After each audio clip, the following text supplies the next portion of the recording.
Colorado Springs, Olympic City, USA, right at the base of Pikes Peak, one of the best cities in the entire United States. Today, we're going to give you the ultimate driving tour. We're going to cover all of Colorado Springs.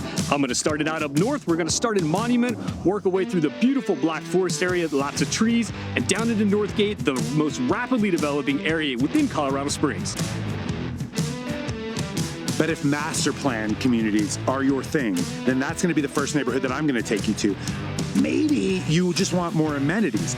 There's this huge corridor full of every commercial place that you could think of, and there are neighborhoods just right around it, easy 2, 3, 4 minute access. But if you're PCSing here and you just want to be close to work, if you're tired of that super long commute, that'll be the third neighborhood that I end up taking you to.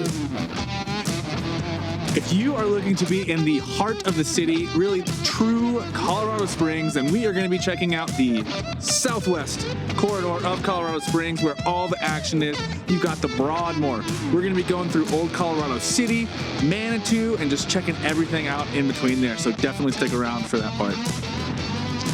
Lastly, I'm going to be touring you through the northwest part. If parks, open spaces, and mountains are your thing, you definitely want to stick around for that. We're going to take you to Garden of the Gods, Ute Valley Open Space, Blodgett Peak, all over Rock Rimmon, all over the northwest part over there. It's going to be fantastic. Remember, if there's a certain part that you want to skip to that you're really interested in, we're going to chapter this video out so you can click right to it. First things first, though, let's kick it back over to Kyle in the studio, and then we'll get this thing started. Okay, welcome to the studio. We want to take a look because if you are watching this video, you maybe have never been to Colorado Springs. I'll be honest, when I first moved here, it actually took me a while because the city, it wasn't planned to be this size. So it's kind of just been like added in chunks. And it's not like New York City, you know, where you have like 1st Street, 2nd Street, all the way up to 50th, all the way up to 200th Street. And you kind of like can break the section up in that grid. Colorado Springs is not like that at all. So I want to turn to my trusty, dusty Google Maps. And I just want to give you kind of an overview. We're going to be doing some zooming in. We're going to be doing some zooming out. So if you haven't taken some Dramamine, probably now is the time. All right. I'll do this from north to south and just give you a big overview of where the heck are we in the state. Obviously, Colorado Springs right here, dead center, Colorado Springs. It is about, well, to the north end, it's about 45 minutes, 30 to 45 minutes south of Denver. Okay, now let's scroll in. We've got I-25. That is the main highway that is north to south. That's the interstate. It'll take you north up to Wyoming. It'll take you to Denver. And it'll take you south past Pueblo and all the way down to New Mexico. Then the other big main one is I-24. That is your east to west, right? So it comes down here, cuts across town. And then as you go west, this is what takes you out into the heart of Colorado. That's how you get to Buena Vista. That's how you get to Breckenridge and Vail and Aspen and all these amazing places that make Colorado what it is. Colorado Springs now, up here in the northwest, you have the Air Force Academy, okay? So that'll be a big landmark that we'll use. Now, it's kind of a misnomer, right? Because technically, Monument is its own town. But if you look, actually, let me switch this over just to see this view. You can see that as we go north, there is like no break coming up here to Monument, right? It is all just one big crazy looking place. When we say Colorado Springs, we're really just saying the greater Colorado Springs metro area. That includes Falcon. Honest to God, it probably includes Peyton, Fountain. These areas we just consider Black Forest, like they're their own, they have their own city. It's going to say them that in the address. But like for the purposes of this, when you're moving to Colorado Springs, if you told somebody like, oh, I'm from Falcon, they're going to be like, where the heck is Falcon? Falcon is Colorado Springs. So that's why we do this, okay?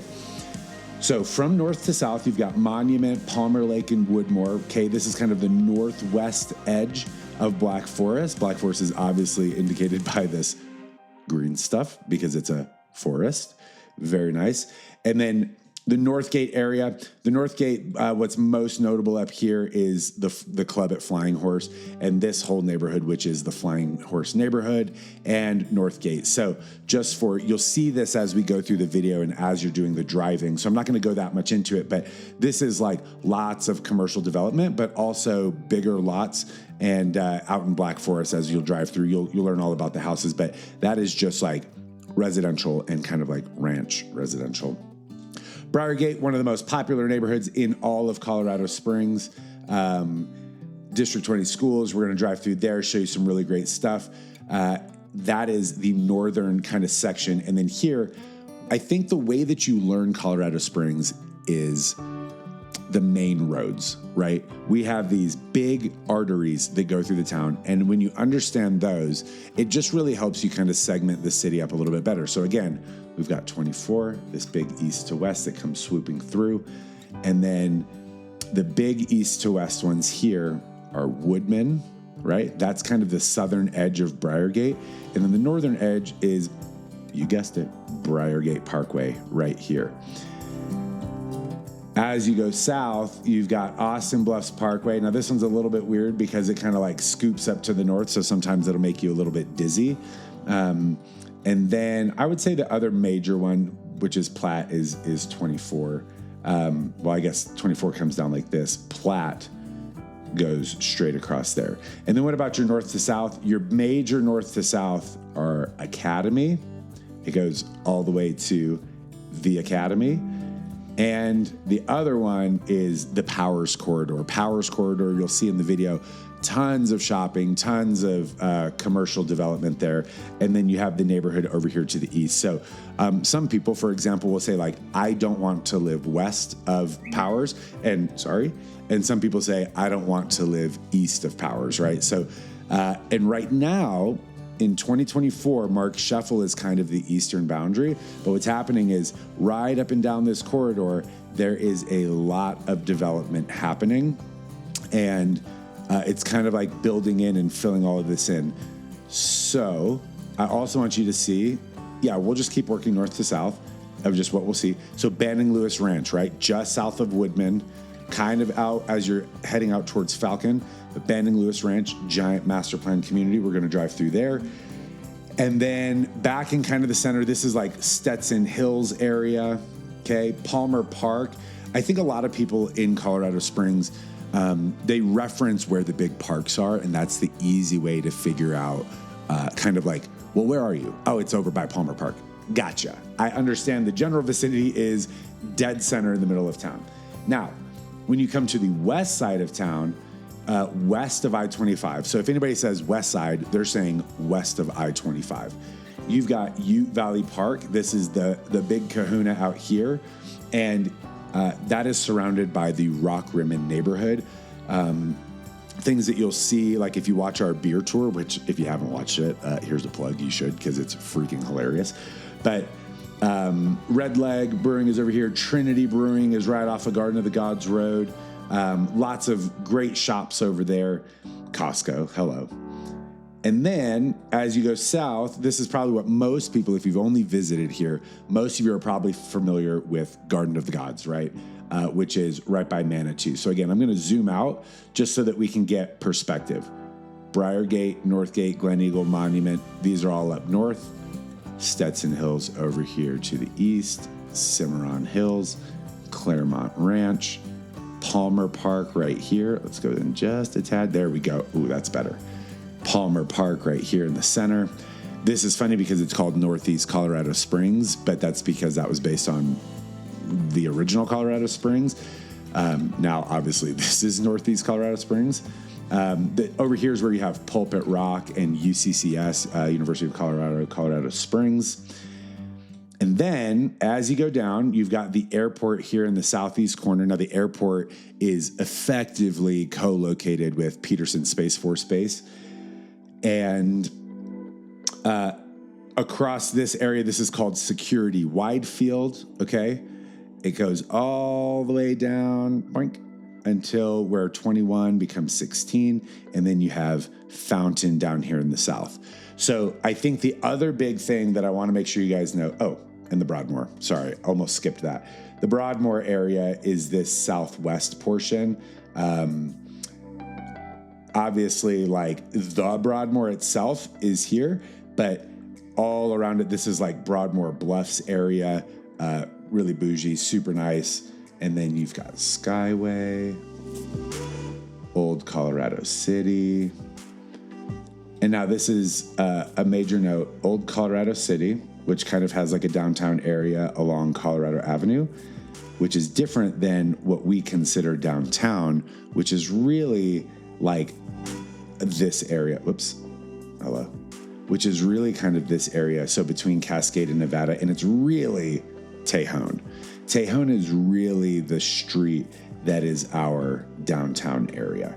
And it just goes and goes and goes. And there's coffee shops and boutique shops and little mom and pop restaurants, and it's super, super fun. The last thing that I want to point out, hopefully this is helpful just to get this overview, but the last thing that I want to point out is, where are the bases? If you are in the military, this is for you, because a lot of people want to know. They're like, oh man, they see sweet houses in Peyton, but they don't have any context as to where the bases are that they're going to be working at. So I have clients and friends that live between Falcon and Peyton out in this area, and they work at the Air Force Academy or they work at Peterson, right? And the reason that that works is because you kind of have these straight shots to get there. But Fort Carson is way down here. Oh, my mouse froze. It's way down here in the southwest corner. Colorado Springs Airport, which we already said, is co-located with Peterson Space Force Base. And then you've got Schriever. Well, it says AFB, but it is a Space Force base now. And then, listen, I don't know how you get here, but NORAD is like out here, and Cheyenne Mountain Space Force Station. I have no idea how you get there. You really can't go there unless you are part of the NORAD machine. Anyway, that's the big one in the mountains. So just need you to see that based on where you're going to work, because if you're living in Falcon, that is going to be a hell of a drive to get all the way down to Fort Carson. And you know, everybody has their preferences about like how close. You know, some people are coming from a place where they had an hour and a half commute, and so they're like, 20 minutes, that's nothing. 30 minutes, that's nothing. Without further ado, we are going to kick it back to the boys and get this driving tour started. This is a monster, right? This is thorough, but you're going to get to see the whole city. If you have any questions, please reach out, leave a comment. Make sure you subscribe to the video, because we're also doing in-depth breakdowns of all of these neighborhoods. This is just the broad brushstroke, and you can see just from doing this that even doing a driving tour is going to be really, really insightful for you guys. So without further ado, let's kick it over to them. All right, so I know Kyle just gave you guys the big overview. We are up in Monument, Colorado right now. So this is the far north side of what is largely considered the greater Colorado Springs area. So Monument is technically its separate little own little municipality, but it all kind of gets lumped in with Colorado Springs, like it or not. So we're driving on 2nd Street, which is the main street through what I call Old Town Monument. So this is just kind of the original part of Monument, quaint little shops, cool little restaurants. We actually not too long ago did a Monument neighborhood tour. So we dialed into a lot more detail, met with some shop owners and stuff. So definitely check that one out. Monument's a pretty sweet area. I'm a huge fan of it. I live up in northern El Paso County outside of Colorado Springs. So kind of have a soft spot for it, but it's a growing area on the north side of Colorado Springs. Used to feel like it's pretty removed, but now as things have grown together, it's not much time, and there's a lot between Colorado Springs and Monument, and there's a lot of stuff up here now too. So all of your grocery store, some cool restaurants, all in Monument. You don't have to go back to Colorado Springs proper for it. So on this kind of the northeast portion of Colorado Springs, we're going to start in Monument, and we're going to work our way down Jackson Creek Parkway, kind of parallel I-25 a little bit, show you guys some of that stuff, some of the shopping and commercial spaces in that area. And then we're going to run out through, kind of just barely touch in the Black Forest a little bit, kind of show you guys some of that, and then go down through Flying Horse, which is a big master plan community, and then through some of the area that is truly like the best this new commercial development, huge new outdoor store, big amphitheater going in. We're going to take you through that area, and then we're going to wrap up kind of down on Woodman Road as we go through the Briargate area. So right now we're crossing over I-25. From Monument to I-25, we get this question a lot, like how far is it to Denver, right? So to South Denver from Monument, what would you say, Kyle, about 35 minutes maybe? 30 minutes? Yeah. Something like that? To the south side of 33 Denver. minutes. 33 minutes. Let's see, right in the middle there. 33 minutes to South Denver. So that's a big draw for Monument. People that have to commute up to Denver really like it. There are, I mentioned some amenities. We're driving by right now on our left-hand side, the north side of where we're driving right now, coming up to an area called Woodmoor, Black Forest Community. So you've got a lot of big trees, a little bit larger lots, acre-plus lots, that kind of thing. What I would say about Woodmoor is a little bit older homes, but a lot of them are really nice. We also, now that I think about it, we did a neighborhood tour specifically for Woodmoor as well, so definitely check that one out too. We dial in a lot more detail there as well. So headed south on Jackson Creek Parkway right now. This is an area where we're starting to get some new chain development. You've got a Whataburger over here. I think that's like the 4th Whataburger in town probably now, over like the last year. This is a section of new home development developed by Classic Homes, biggest home developer here in the Colorado Springs area. So they're developing residential properties all along this stretch right here. A couple highlights of this stretch right here. I would say the YMCA. This is a huge YMCA. I know a lot of people that have memberships there. Definitely like it if you're up in the Monument area, northern Colorado Springs. And then you've got what high school is this? Lewis Palmer High School for District 38. That's another thing about this part of Colorado Springs, District 38 schools. We're coming up on the south end of Jackson Creek Parkway. Again, Jackson Creek, we're parallel on I-25 headed south right now. We're getting down close to Baptist Road, which is another exit off of I-25, and we're going to head east from there a little bit. This section right here at Jackson Creek and Baptist Road, as you can see, a lot of commercial development. You got a lot of the chain stuff, you know, Home Depot, Walmart, Kohl's, Texas Roadhouse, auto parts store, all that kind of stuff. So this is really the big commercial area for those larger stores. King Soopers, which is a major grocery store, is right up here as well. So if you are living in Monument, or I would say kind of the far northern part of Colorado Springs, currently this is the area that you would go to for a lot of kind of your daily needs, daily necessities. They're building another super large grocery store. It's called a Super King Soopers. They're building one of those up off of Northgate. We'll drive by that here in a little bit. But for right now, this is largely the commercial area that you go to if you live anywhere up in this part of town. All right, so we just turned east on Baptist Road. Like I said, Baptist Road is major east-west thoroughfare through this Monument, northern Colorado Springs area. And I know I'm gonna get a lot of comments about this. I understand Monument is not actually Colorado Springs. For folks that aren't from here, we're just trying to kind of give them a good overview of the area. So as you cruise east on Baptist, you leave all the commercial stuff, and very quickly you get into the Black Forest. So we're driving through some neighborhoods right now. Promontory Point, Glen Eagle is over on our right. We're not going to drive through Glen Eagle right now. We actually we hit that up in another video. I think it was the West Black Forest tour, if I remember correctly. So definitely check that one out for a lot of good info on Glen Eagle specifically. But that's on our right-hand side, on the south side of Baptist Road. But like I said, as we drive up through here, you're going to see pretty quick you get into the Black Forest. We're going to go by Sanctuary Point, Fox Run Park, some really cool areas that show how quickly this area changes from kind of more dense residential and commercial into pretty rural feeling properties. So we're coming up on the southern end of Roller Coaster Road. This is going to bring us into Old Northgate. Actually, we're going to go straight here down to Northgate Boulevard. Out in front of us right now, you can see, this is a pretty good view actually, you can see the sea of houses that is Colorado Springs out in front of us.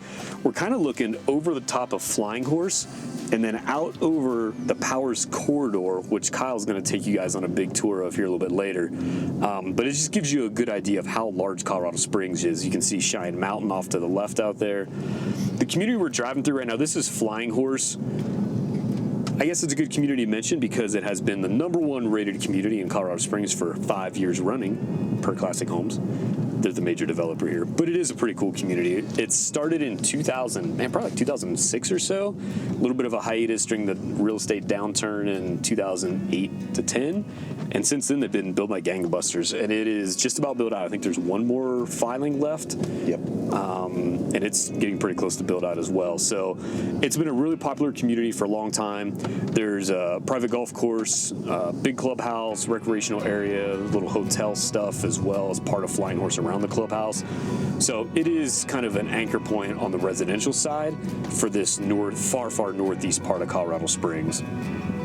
Straight out ahead of us here, I mentioned this earlier, where all this construction is, they're building a new huge King Supers that'll become kind of the anchor for the grocery shopping on the north side of town for sure. There's just a ton of homes up here, and there's not a grocery store super close, so that one's going to be really nice and then for people who live in Black Forest too, because you kind of traverse up and down that road to get into Black Forest. We're just headed back west right now on Northgate, and we're going to get back into some pretty cool commercial space. And there's a new thing coming to Colorado Springs here late this summer. We're going to drive by. It's under construction. It's pretty cool. So we're still headed west on Northgate Boulevard. If you keep going straight, this will take you all the way back out to I-25, big interchange there. And then also, if you keep going straight past I-25, it'll actually take you into the north gate of the Air Force Academy. So that's the area, that's the gate that you go into if you're going to a football game or essentially any non-military, non-DOD access is through the north gate onto the Air Force Academy. We're going to take a left, head south on Voyager. This area right here, Northgate and Voyager, it's another big area of commercial development. There's Bass Pro, Boot Barn Hall, which is a concert venue, kind of a real small, quaint concert venue. Number of shops and restaurants. There's some pretty cool places. Top Golf is up here. We'll drive by that here in a little bit. What else is up here? iFly, which is like an indoor skydiving area. I've never done that. It sounds pretty cool. It's pretty rad. Have you done it? Yeah. Okay, cool. But yeah, so that's up here. So there's a lot of new commercial stuff up here, and we got to figure out how to get around this. Bro, there is so much construction up here. I don't even know what's going on. Oh my God. Okay, so we got to take this detour here because just a fun fact, if you are liking this part of Colorado Springs, this area up here is Powers Boulevard, which like I mentioned, Kyle's going to get to show to you guys later, is actually going to come all the way up through Flying Horse, and it's going to connect to I-25. So that's all this construction that they're doing right here. That'll be a nice, it'll make accessing the east side of Colorado Springs off I-25 a ton easier than what it is right now, because right now it's kind of a bit of a poo show. Overdrive Raceway, that's another cool place. It's like indoor go-kart racing, 2 levels. That's pretty neat. Air City 360, no clue what that is, but it's probably neat. You know what that is? I do not. Okay. All right, so up in front of us right now, this is the big new thing that I mentioned earlier. This is the Sunset Amphitheater under construction, set to open in August of this year. There's already several shows that have been booked for it. I'm trying to think of some of the big ones. I don't know. But they are starting to book some big shows. If you're familiar with the Denver area at all, it's very similar to... Just totally, his name escaped me. In Greenwood. Fiddler's Green in Greenwood Village, yes, thank you. So it'll be very similar to that. There will be kind of grass hillside seating and then designated seats as well, and then some cool like fire pit VIP suites up top. It's going to be a 5-star steakhouse associated with it up on the top VIP section. So this is a huge attraction for Colorado Springs. There was a lot of scuttlebutt about it. As you can see as we're driving around, there's a lot of residential neighborhoods and even some multifamily apartment condo style complexes right here that I guess it's good in the fact you get a free concert every Friday and Saturday night, but that might get old after a while. So there was a lot of pushback about it, but I think overall, I think it's going to be really great for Colorado Springs. It's going to bring some big name artists, and it's that outdoor amphitheater, which I think is going to be pretty cool. And the view of Pikes Peak in the background doesn't hurt either, for sure. All right, so we're still going south on Voyager right now. This is a kind of a continuation of that Jackson Creek Parkway, kind of just eventually turns into Voyager to some degree. So we're parallel in I-25 headed south. This major interchange we're coming up on right now, or intersection rather, is Interquest, which does go over to I-25, and Voyager. This area right here is, I would say, the biggest area of commercial development, new commercial development right now in Colorado Springs. So this is truly the north side of Colorado Colorado Springs. So we're right up from here. The springs just flows continuously all the way down to Security Widefield, Fountain, kind of like the far south part of town. But this is an area where, like I said, just a ton of new commercial developments. So you've got an In-N-Out, a Whataburger, obviously. But we're going to take you over to, I would say, probably one of my favorite places in Colorado Springs, if I'm being honest. It's called Shields. It's a huge outdoor everything store. If you're from the upper Midwest, you've probably heard of Shields before. If you're not from the upper Midwest, you probably have not heard of Shields. I had not until I opened this one. But it is so awesome, it literally has a Ferris wheel inside of it. So we're just going to take you by that so you can check it out. This is Shields. It's glorious in every way. You should come here. Check it out. What is cool about Shields? They got everything, right? I mean, that's kind of the... But they have brands all throughout the store that, like, I've only seen on, like, Instagram, for example. So there's just way more selection. And then they have, like, a huge hunting and outdoor section for that. And then they'll also have a big rotating, like, seasonal. So now they're getting rid of all their ski and snowboard gear, and they're having huge camping. But down in the snowboarding area, it's, like, all mountain bikes. We're just going to head south on Voyager now. We're kind of leaving that Interquest area. We're going to cruise down to the next big section that I'm going to take you through is Briargate. Now, Briargate, if you've looked into Colorado Springs very much at all, Briargate is this huge portion. It's kind of the entire northeast part of Colorado Springs, honestly. But there's several sub-areas within it. So Briargate was a huge master plan community that started back in the 80s, kind of at the I-25 and Academy intersection there, and everything to the northeast was all Briargate. And the whole community was planned out back then, and then obviously it's taken 40 years to build out, and they're still building a little bit of what's technically the Briargate master plan as they finish up some communities to the far east, Cordera and Wolf Ranch. So it's a huge area, and we're just going to kind of snake through a couple different roads to give you a feel for it. It's a pretty good mix of some small pockets of commercial and then some larger residential areas as well. So we'll drive through that area to give you a feel for it. But like I said, if you've researched Colorado Springs very much, or if you looked into it, Briargate continually comes up as an area that we get a ton of questions about because, number one, it's just a good area as far as homes are pretty well taken care of. Price points, they've gotten a little bit higher, but they're still reasonable. It's District 20 schools, which is a huge draw for the area. And because of its close proximity to Powers Boulevard, I-25, and Academy, you can get to other parts of town pretty quick. So from a commute standpoint, it makes a ton of sense. All right, so we just turned on Briargate Boulevard right now, and we're going to pop into the Promenade Shops at Briargate. It's the best shopping area in this part of town, and it has some anchor stores that kind of tell you a little bit about the area. So there's the Apple store. What else is up here, Kyle? Because I know you come up here. We got Apple, Lululemon, very, very important. Not just for the ladies. I love me some Lululemon. My neighbor Felix, right in front of us, is a really great restaurant. In fact, we wrote about it in our weekly email. Francis loves this place and can confirm this is a good recommendation by Francis, even though take that for what that's 50-50 grain of salt, usually. Big grain of salt. Ted's Montana Grill, pretty good steakhouse. Big chain. Yeah, it is a chain. In the West. It is a chain, but I think, you kind of know what you're going to get every time, which sometimes is a good thing. I did not know there's a Nike store up here, so news to me. All right, good. And then you've got Pottery Barn, Altered State, Victoria's Secret. The Container Store, which is actually kind of cool. I feel like, as we've listed off these places, it is very much like you kind of know, you can just picture the environment. All the stores kind of go together with the clientele, in my opinion. And P.F. Chang's. Oh, yeah, P.F. Chang's, yeah.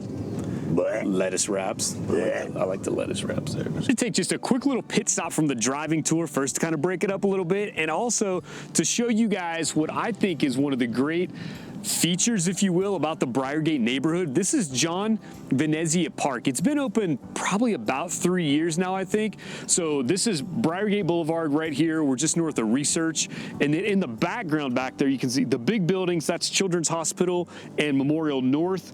And that intersection up there is Union Boulevard. So this park, I honestly don't know how many acres it is, but you can see behind me here, it's got a ton of space for athletic fields. I mean, there's probably I don't know, at least 4, maybe 6 full-size football fields out here. So you can reserve it for soccer. They do a lot of like league stuff out here. So soccer, flag football. I've seen people out here playing ultimate frisbee.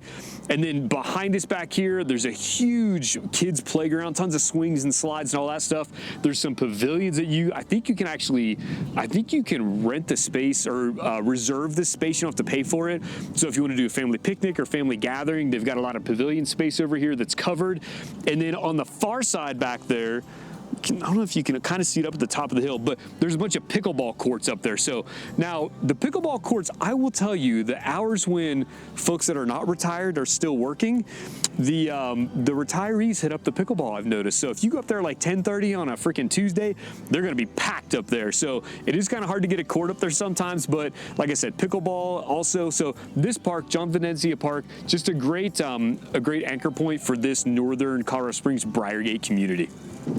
So what we're going to do now is we're going to go down Union Boulevard, which is really going to kind of take us through the heart of what everybody thinks of when they think of Briargate. So like I mentioned, this is Children's Hospital and Memorial North right here. There's a King Soopers, kind of another little, it's kind of a shopping area for this part of Briargate. So grocery store, Starbucks, Supercuts, get your hair cut, all that kind of stuff is right over here in this section. And like I said, we're headed south right now on Union. And I think what we'll do is we're going to kind of zip into a little neighborhood. So we're just going to kind of show you a little bit of kind of what the housing is like in this area. And this section will turn in right up here. So this section is going to be mostly 90s built. You're probably buying on the low end 600s, and then there might be some that are fully remodeled and done up real nice that might be on the high 7s. And we're going to take Union all the way down to Woodman, which is the major east-west thoroughfare on what I would call the north side of Colorado Springs. 636. So like I said, for these housing areas where all this is in Briargate, but there's a ton of little sub-communities within Briargate. So there's like Charleston Lakes and Fairfax, and there's probably a dozen different little sub areas. But this gives you a really good idea of what a lot of the Briargate housing is. And the homes that you'll find in Briargate, if you're kind of looking around, you'll see stuff that is fully remodeled and just looks like a brand new house almost. And then you'll see a lot of stuff that has never been updated, and it's kind of that original 1990s stuff. A lot of folks moved into Briargate when it was kind of first being built, and they just haven't left. They raised their kids here, they wanted to be here for the schools, now they're retired, but they just never updated the houses. So you'll see a lot of that. And you get some pretty cool views in a lot of Briargate too. You can kind of see out in front of us right now. You're kind of looking, you would be looking at Pikes Peak, but looks like there's a storm. I think I just saw some lightning up there actually. But you're looking right out at Pikes Peak, the Front Range, kind of over top of the Air Force Academy. So a lot of Briargate has some pretty cool views too. But that just gives you a little bit of an idea of what this little bit older part of Briargate is compared to that other part that we went through a little bit farther north. That was almost a brand new community. And you'll see as you kind of tour around the Briargate area, most of the major intersections have some type of commercial development. It's just kind of how the community was built out when it was the master plan was done. So we're on Union, about to bump into Research right now, and you can see again, just a lot of commercial stuff right around here. A couple restaurants. You won't see a lot of chain stuff in this area. It's mostly kind of small owned businesses that have their restaurant, kind of like the strip mall type of environment. And Research is that we're out to right now at this light. This is a pretty good east-west road as well. It doesn't go all the way to I-25. It just tees into Voyager, but it's pretty easy access on the I-25. So you'll find that the Briargate area, and as you go farther north, the layout of streets and just how quick it is to get east, west, north, south is a lot better than it is in some of the older parts of town, like where Kyle's going to take you later today, where it's just kind of more of a spaghetti bowl of roads, honestly. But here up in Briargate, north, south, east, west, there's a pretty good road system, so you can commute a lot faster from up here than you can other parts of town. Right now we're driving by Rampart High School. I think I mentioned earlier that all of this area of Briargate is District 20 schools. It's a big draw for the area, good quality schools. They're always rated in the top 3 for the Colorado Springs school districts. A lot of pocket parks as well. So as you drive around Briargate, you'll really start to see that there's maybe not, you know, the big park that we were just at, obviously, but then there's a lot of little pocket parks just mixed in all those little kind of sub-communities I was talking about. So you're never too far from some green space. There's a lot of trails that wind through Briargate. Definitely, of course, it doesn't have the same feels like where Sam showed you guys and Francis, like the west side of Colorado Springs up against the foothills, but it's not as if you live in this area that you don't have the opportunity to quickly jump on a trail somewhere. You're just not going to be in the foothills. You're going to be kind of like just winding through the community, but they've done a good job planning in open space within the Briargate, kind of that master plan development that I've been talking about.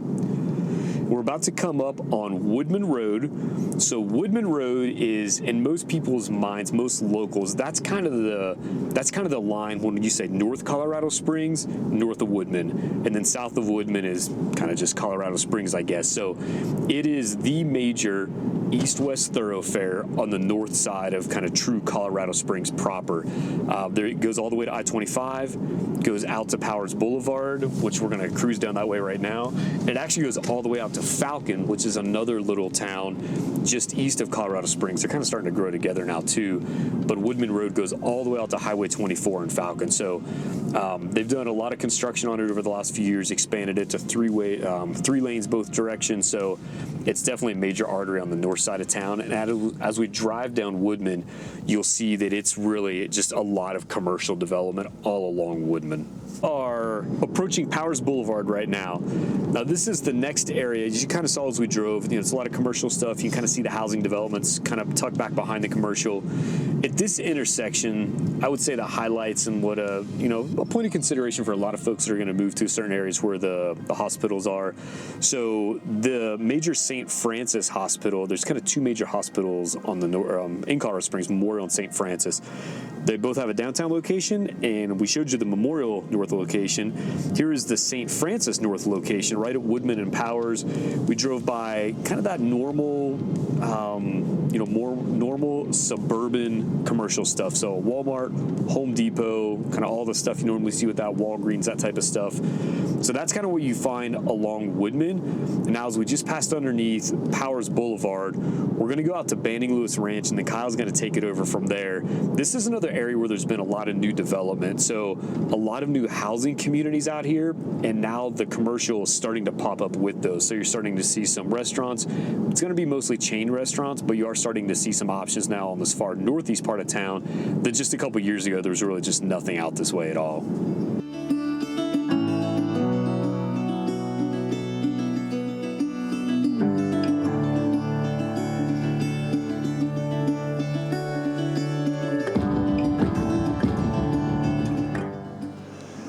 Okay, so I know we've said that there's a couple of master plan communities that we've gone through, but this is like the best, the biggest, the most important, I think, master plan community in all of Colorado Springs. This is Banning Lewis Ranch. Now, this is on the very northeast side of Colorado Springs. It is, I'll say right out the gate, the #1 con for a lot of people. Like if you work at Fort Carson, Banning Lewis Ranch is really far away. You're going to have quite a hell of a drive. It's probably going to be about 35-40 minutes to get all the way down there. But in Banning Lewis, behind me is the big, what do we call this, community house. Inside there, you can play games, you can watch TV, there's couches, there's lounging. On the other side, there's a pool, there's tennis courts and pickleball courts. But here what you can see is like there's also a water park. We've got Oakwood Homes out there, Covington Homes, Classic is back there, Oakwood Life, Richmond American.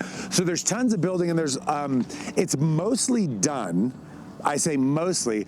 Now, as you continue through the neighborhood and you go all the way east and then south, when you get out there, there's even more homes still being built, but you're starting to get, honestly, pretty far east. And I've been back there with clients that, as we were driving out there, they just felt like it was too far, if I'm just being totally honest. Now, the interesting thing about Banning Lewis Ranch is you find everything from like low 400s all the way up to $800,000 plus. So we're gonna drive quick through here so that you can kind of see, get a feel, get a vibe, and then we're gonna be heading through Powers Corridor and just kind of show you the east side of town, which happens to be where I live. So I know at least two things about this side of town. There's quite a few sections of Banning Lewis Ranch, like I said earlier, and the section that we're in right now is actually the oldest part. It was the first to be built. Now, that being said, it's still not that old, but you can see, now, again, there's pros and cons, and it kind of depends on what is like right for you, but over here on my left, you can kind of see these neighborhoods, these houses, they're pretty close together, and they've got like the really small fences, so there's not privacy fencing out here, and that is pretty much throughout the entire HOA. You won't see tall fences for privacy really anywhere, and what you will see is, in my opinion, you're pretty stacked on top of each other. I'm gonna take a hard turn here, sorry. Again, we're down here on the southwest side of Banning Lewis Ranch. So this is just like kind of at the corner of Dublin and Mark Sheffel. But that being said, again, because it's master plan and it's like, it is a community really designed for families. A lot of people move up here that want access to parks, pools, sidewalks everywhere. Now, you also obviously have noticed that you don't see big, tall, mature trees because the community is just not old enough for that yet. So from BLR, the other nice thing about this area, so Banning Lewis Ranch, last note is this is District 49, which is part of Falcon School District, if I'm not mistaken. Still, not bad. The cool thing about Colorado Springs, honestly, is a lot of the schools are really highly rated, even amongst the entire state. We've actually got pretty good school systems here, so not bad at all. BLR, so I've kind of talked about a little bit of the tyranny of distance from, now when I say that, it's because I work downtown mostly, and I like going downtown, and I like going, into Manitou Springs and on Highway 24 to get out to the mountains. That's really far from Banning Lewis Ranch, but as Chris was just showing you, we just came from like Northgate, Briargate, Monument, like that whole area is super easy to access from Banning Lewis Ranch. You can hop on Dublin, ride all the way across. You can go up one more main thoroughfare over to Woodman, go all the way across into Rockrimmon. So that is actually a pro, is that it's got very, very easy main level thoroughfares that take you all the way across the city. Zoom, zoom, zoom.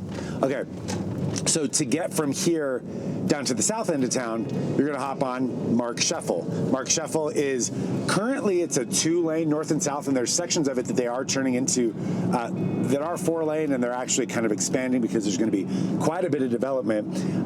The law of the land in Colorado Springs is that most of the development is happening north and east. The main path of progress is continuing to the northeast. So if you're an investor type, keep that in your mind. Don't know what that is over there, but it looks pretty lame. Okay, so right now we're gonna turn on to Stetson Hills. So you'll learn that like there's a couple just major easy east-west arteries and a couple major north-south arteries through the town. Stetson Hills is one of them, and Stetson Hills Boulevard happens to also be the name of kind of this sub-area that we're definitely gonna drive through. But first, I want to show you the Powers Corridor. Now, we have a whole video on the Powers Corridor, and I think it's a really important one to watch if you're thinking about the east side, and maybe you're bummed because you're not as close to the mountains, but it's actually, there is so much access over here to all things commercial, movie theaters, grocery stores, Costco, Target, all of those things. So we're going to head over, and I'm going to show you the main epicenter of where all that is happening. All right, we're out here at First and Main. Now, if you tell most people in Colorado Springs that you're at First and Main, they're not going to know what you're talking about. But this is officially the entrance to the town center. And this is where, so like directly behind me, you've got the Cinemark back there. That's the movie theater that I go to most often, if I even go to the movie theater. You got Tucano's, you got the Dick's Sporting Good. So we were talking about Shields earlier.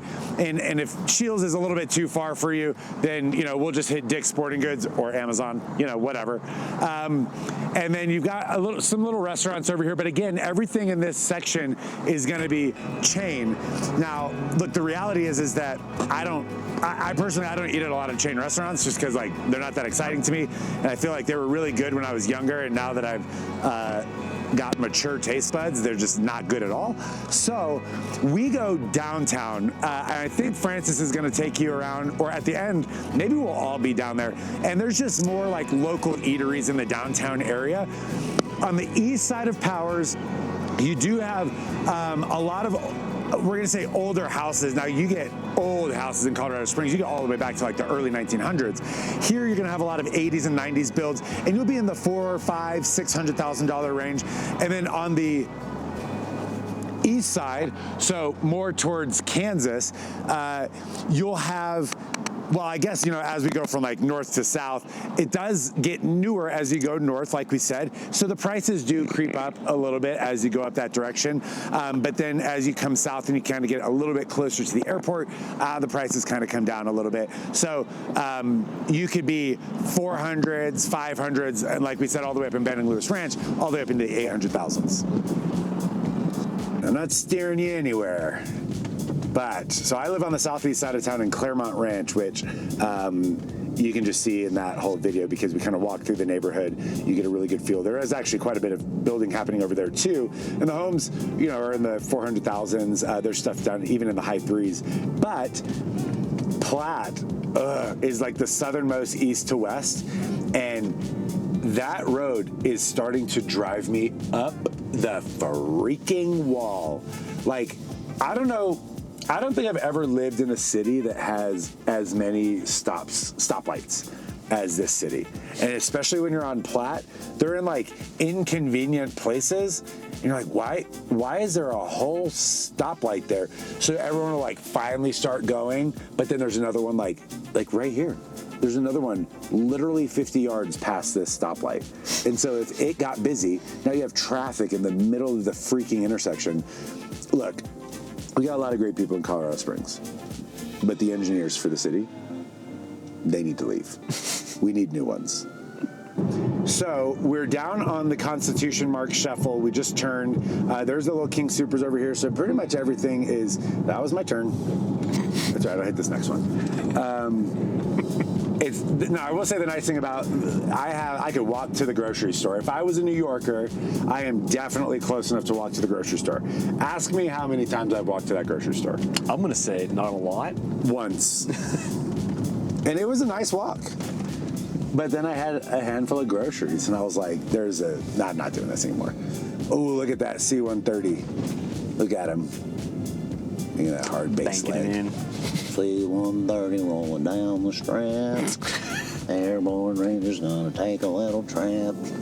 Over here in Hannah Ridge, no, that's not Hannah on the street, but this is, a lot of these homes are built by Classic and Vantage, which, by the way, is a common thread throughout the entire city. Luckily, they're not terrible. But there is an interesting part of the community here. Like, most of this, like, still kind of looks like, gosh dang it, that was my turn. Looks like regular kind of suburbia, although you would be shooketh. Oh, there we go. You would be probably pretty shocked to see some of the prices on these. But what I wanted to show you was these little communities that are maximum density in minimum space. These midtown collections that you will see all over Colorado Springs popping up. And you can see they're like almost townhome style, but they are actually individual places. But they're just very like, kind of the nice thing, but they're actually really, really nice inside. But kind of the benefit of them is they're like zero maintenance. You know, they got a little HOA here. Obviously, you can see everything looks relatively the same, and I should have gone that way. But they're just like really easy maintenance, but you can see how close together they are. And there's still, you know, a lot of these in the mid fours, $500,000 range. Okay, I guess I should mention this because I have been mentioning it indirectly. We have another airplane flying around. So, some people see it as a con. I like it because I like aeroplanes. We are on basically Mark Shuffle, that north-south is, it's more or less like final for Colorado Springs Airport. And so there is a lot of air traffic, you know, coming up and down this way. That does drive some people nuts, but like, we don't have any fighter jets flying out of Peterson. The only thing that you have is like airlines, and you have every now and then, like not even once a month, like once a quarter, you'll have a fighter jet come through that's pretty loud, and that's just honestly kind of cool. All right, we're down here on Les Powers, heading southbound. If it looks abysmal, it's because it is.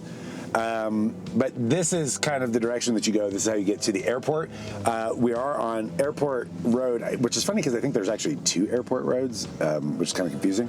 But if you take this one over, that's like the main entrance to Peterson Space Force Base. For those of you that are not military folks, it's kind of like Space Command. And because they're here, you actually see a lot of defense contracting companies all over the place that specifically deal with, surprise, space. That's actually really good for us here. You know, the military industrial complex, it is what it is, war's a racket, whatever. But they bring us a lot of money into this city, and a lot of people move here because of it. We also have Schriever Space Force Base. Now that is way too far. We don't have our extended range gas tanks on today, so we can't get out to Schriever.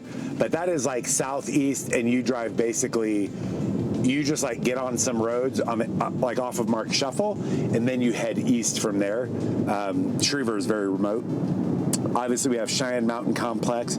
You can see it when you look to the southeast, up on top of the mountains. You can see all the antennas. And then Fort Carson is also on the south side of town. So really, if you're PCSing here, that's important to know, because if you're working at one of the bases and you're living on the north side of town, it can really increase the commute pretty significantly during rush hour, because like I already said, we don't have great city planning here, so the roads are sometimes a pain. Colorado Springs Airport is technically, like, most of the flights out of Colorado Springs Airport, just for expectation management, are going to fly you to Houston, Dallas, or Denver before they connect you somewhere else. We do now have nonstop flights on Southwest that go to Las Vegas, just FYI. Just to the east of the airport, this is Security Wide Field. I don't know why nobody's changed the name yet, because it's not a good name. So you can see this is actually kind of like Defense Contractor Central. We got L3 Harris over here. Northrop is out here. But anyway, so kind of in this Security Wide Field, just west, immediately west of the airport. And actually, as you go a little bit more south is the neighborhood Security Wide Field. Definitely a lot more affordable down in that area, although you still will find some, like, you'll still find houses in like the 6s and 7s, which sometimes feels kind of crazy when you're looking down in that area. And that's kind of like, it flows into Fountain. Now we don't really need to drive out there today, because we did a whole video that you should definitely check out if you're interested in living like super near the bases. It is the East Side Video Tour, and we drive through the neighborhoods. We got new builds in there, you know, just regular resales, so you'll get a really, really good picture of what that neighborhood feels like. Okay, I feel like it's important to mention as we drive by Chick-fil-A where we are, because people want to know, where's the Chick-fil-A?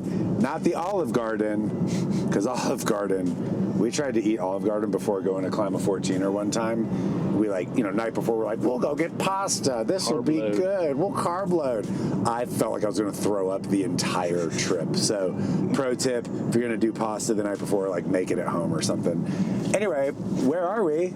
That you can have a Chick-fil-A and an Olive Garden within walking distance, so that you can have breakfast and dessert, or dinner and dessert rather. We are on Academy. Now we're in like South Academy right now. So we just came up Platt. You kind of like pass the intersection of Platt, which is that east to west sucky road that has too many stoplights. And so as you go north up Academy, now this used to be like the top dog. This used to be what Powers, what Powers is now. So you'll see as you go up this main thoroughfare, you'll see lots of strip malls. You'll see a ton, obviously, of commercial development. But you'll also notice that it feels and looks a little more run down. I don't make the rules. I'm just making observations. You have a lot of pawn shops over here. A lot of like the major stores, like the big sized ones, have moved over towards Powers because it's nicer over there. It's newer. Oh my gosh. We're alive. Don't worry, everybody. There's a comedy shop over here. I have been there.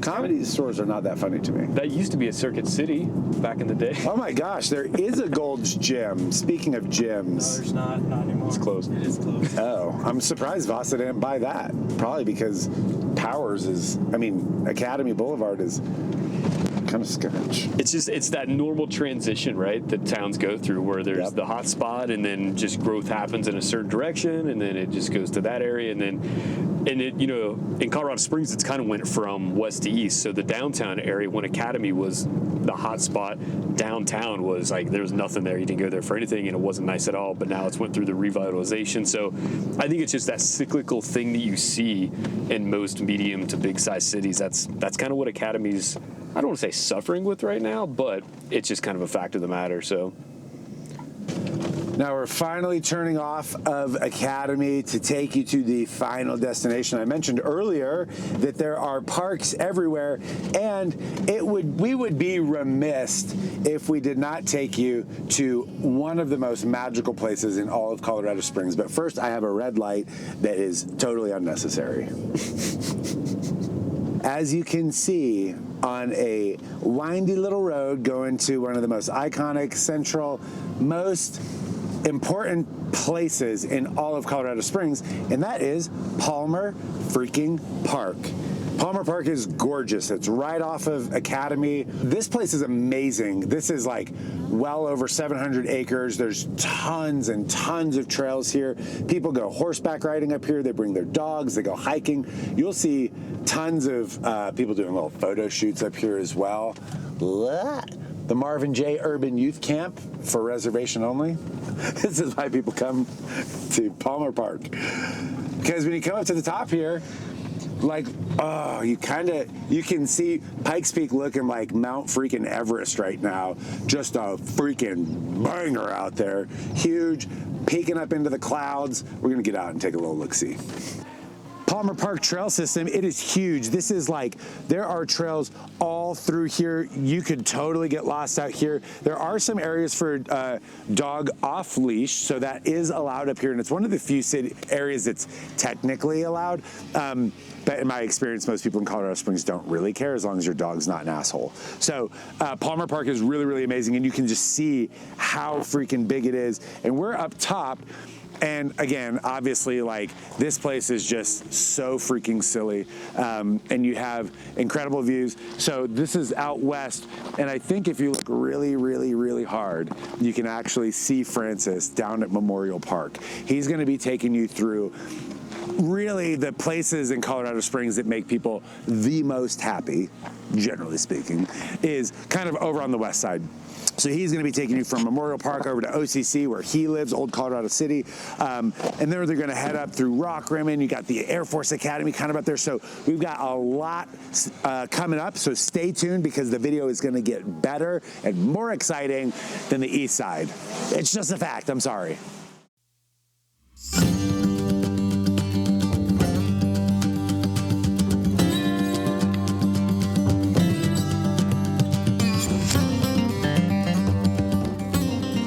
So we are in Memorial Park, just here on the east side of downtown. This is a huge park. They've got a pretty incredible skate park. I don't skate, but if you do, this is a great place to come. They've got a huge vert ramp and a bunch of stuff. This is also where they have, I can't remember what Chris said the building was, but this is where the Olympic bike team trains. The velodrome. The velodrome. Thank you, Sam. Yo. So pretty sweet park. They also have a firefighter memorial. I don't want to say display, but a little firefighter memorial area, hence Memorial Park. So we are going to be heading down Pikes Peak, and right on the north side of Pikes Peak, you're going to have, it's the general area is called Shook's Run. There's a bunch that are Shook's Run, 1, 2, 3, and then a little bit further north than that, you've got Patty Jewett, which is kind of a quintessential neighborhood here on the east side of downtown. And really all of Shook's Run, a lot of older homes with a lot of character, kind of look like, old cottage style homes, big trees kind of hanging over the neighborhood roads. And you're also really, really close to downtown. Also, I forgot to mention that we are basically a stone's throw away from Prospect Lake, which is a pretty cool area. I mean, they've got a huge park. Obviously, there's a lake smack in the middle.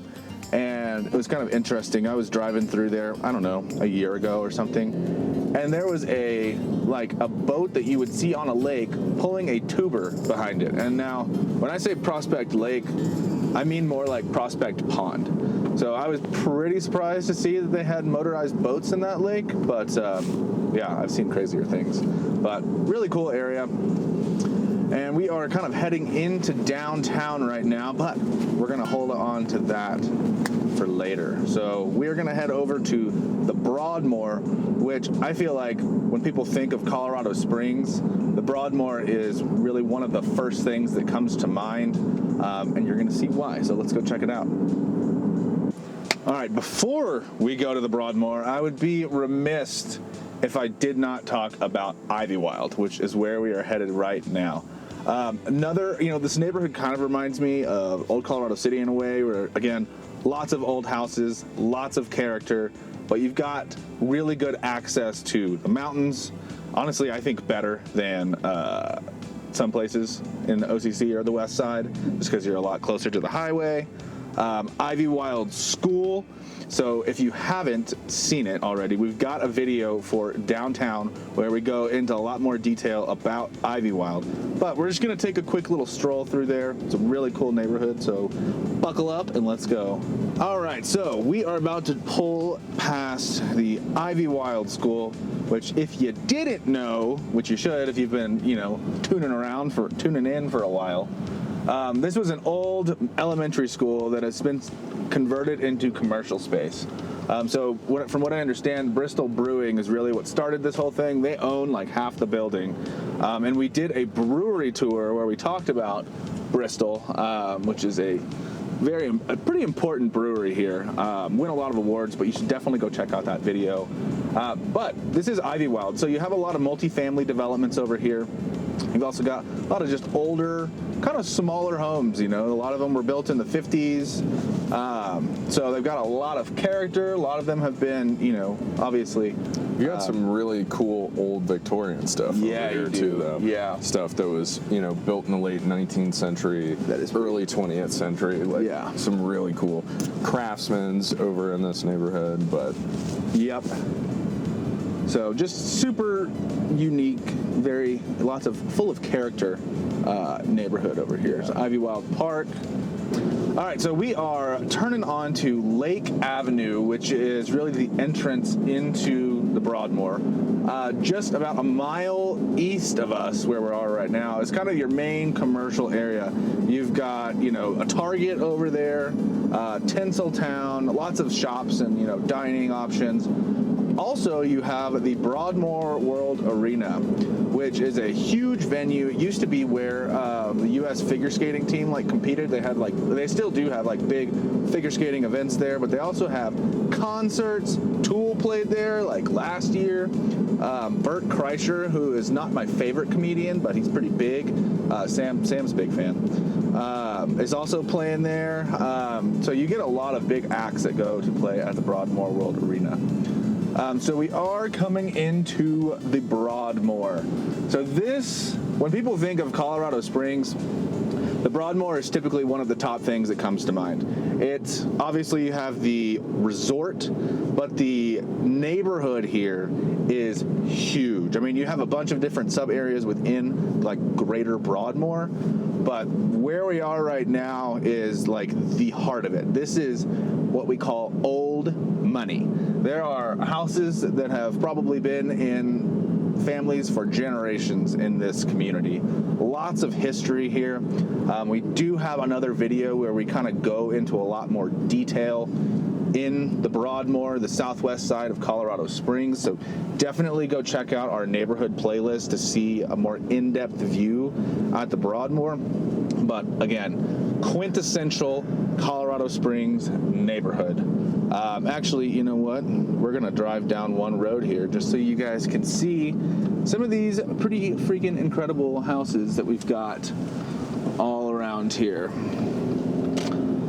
Mostly they're gonna be older, but there are a couple newer custom builds. Really cool area over here. The golf course over here is beautiful. It really is kind of like a big resort style community over here. The Broadmoor Resort is like world famous for how beautiful that place is. Yes. And it's pretty massive. If you ever get the chance to go see it at Christmas time, it's pretty cool when the whole neighborhood is done up with lights and everything.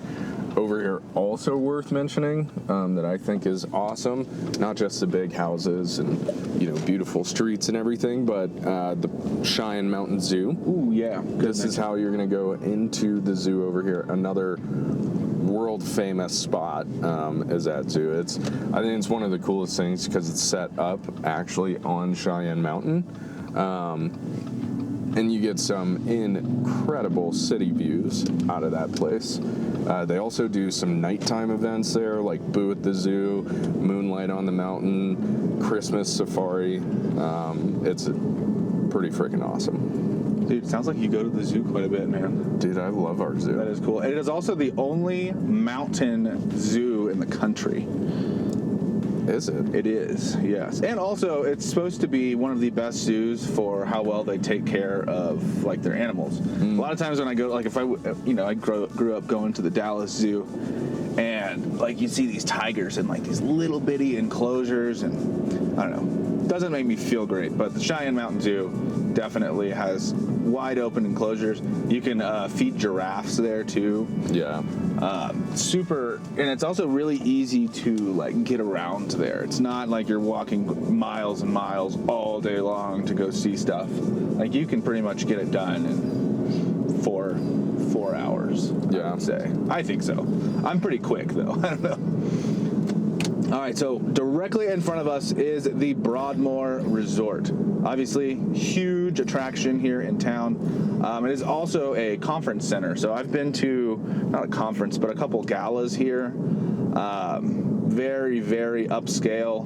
They do, in addition to like the holidays and stuff, they do a pretty incredible Sunday brunch. Oh, yes. The buffet, yeah.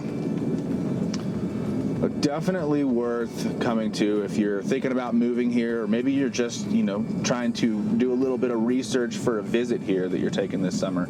Absolutely check out the Broadmoor. All right, so we are driving into North Cheyenne Canyon, which is my favorite place to go hiking in all of Colorado Springs. I mean, you're 10 minutes from downtown. It's pretty hard to beat. You've also got Seven Falls, which is a dope attraction.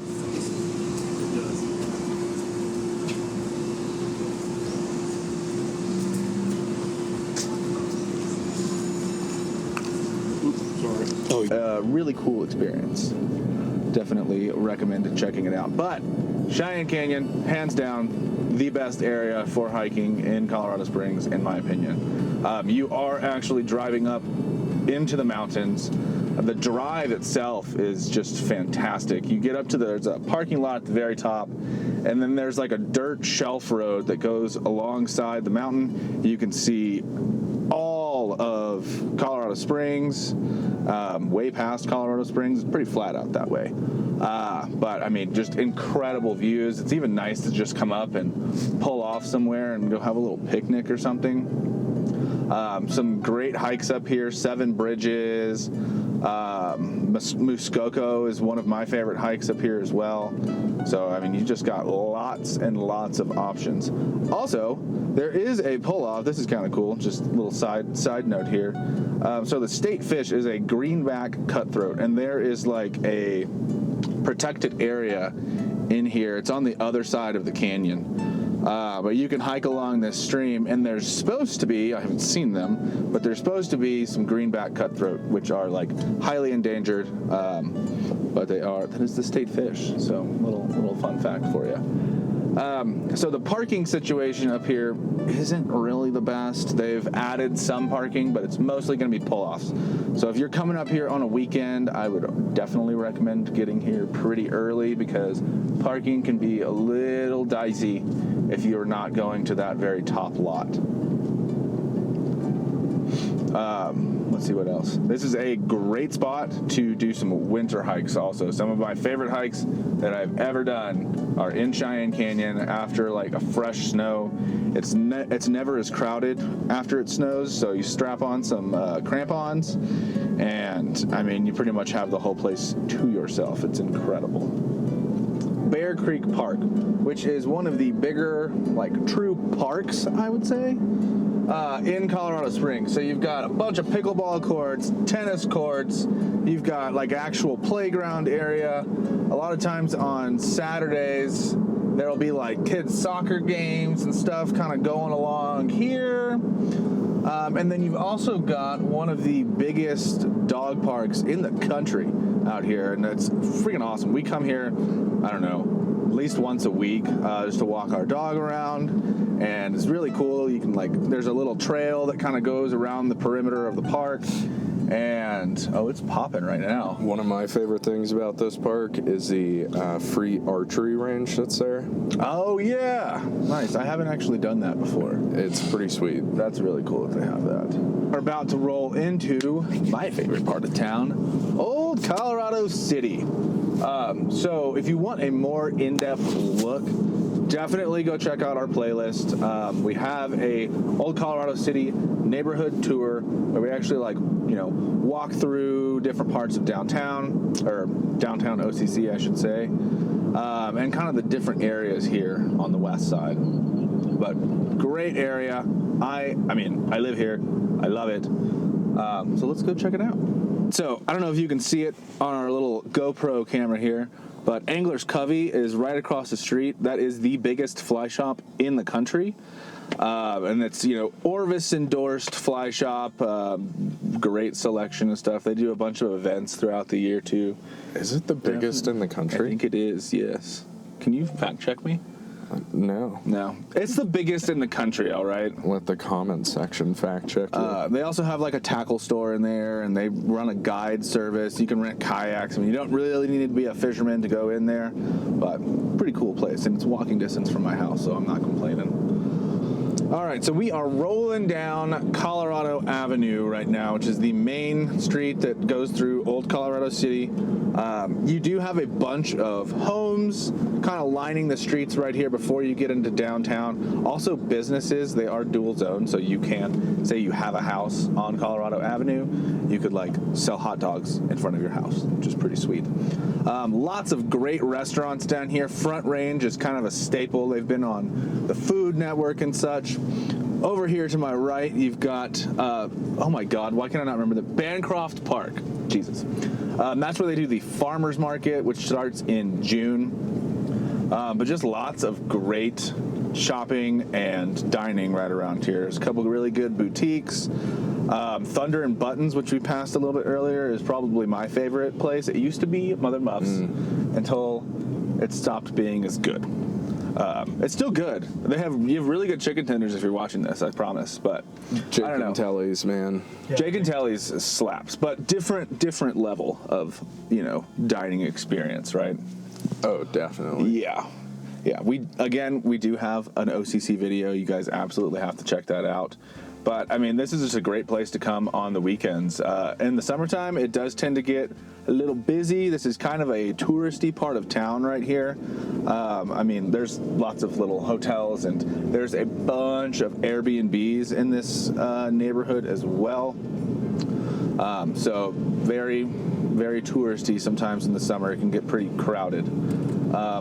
This little shop is awesome. This little Mexican store right here, I don't know if that's the right word to use, but they have got awesome like outdoor decorations and whatnot. Paravaccini's. Sam is not the biggest fan from what I remember, but I think that place is really, really good. They were voted best of the Springs for pasta. Yeah, I think it's pretty dang good. And that restaurant up top is interesting. It's more like modern Italian food, but really, really good. Yeah, Trails End. Oh, that's interesting. They said they closed, and they might have temporarily closed. So this used to be the Mason Jar, which I had never been to, but I loved it. Yeah, the parking lot was always packed. Yeah, and so I never went. But Trails End, which used to have a little smaller tap room a couple blocks down, moved in there, and that's like a self-serve tap room, which is pretty cool. I gotta talk about my favorite record store in town, the Leech Pit. Such cool vintage stuff in there, man. I had a client who was a huge Prince fan, and I was able to go in and get him like an original Purple Rain on vinyl. That's cool. Like, they've got some wildly cool stuff in there. That's pretty sweet. We have this like tape deck and radio like cabinet undermount in our house. Mm-hmm. Dude, I found an NSYNC tape the other day. That's cool. Bought that. From Leech Pit? Yeah. Oh, nice. All right, so we're still going down Colorado.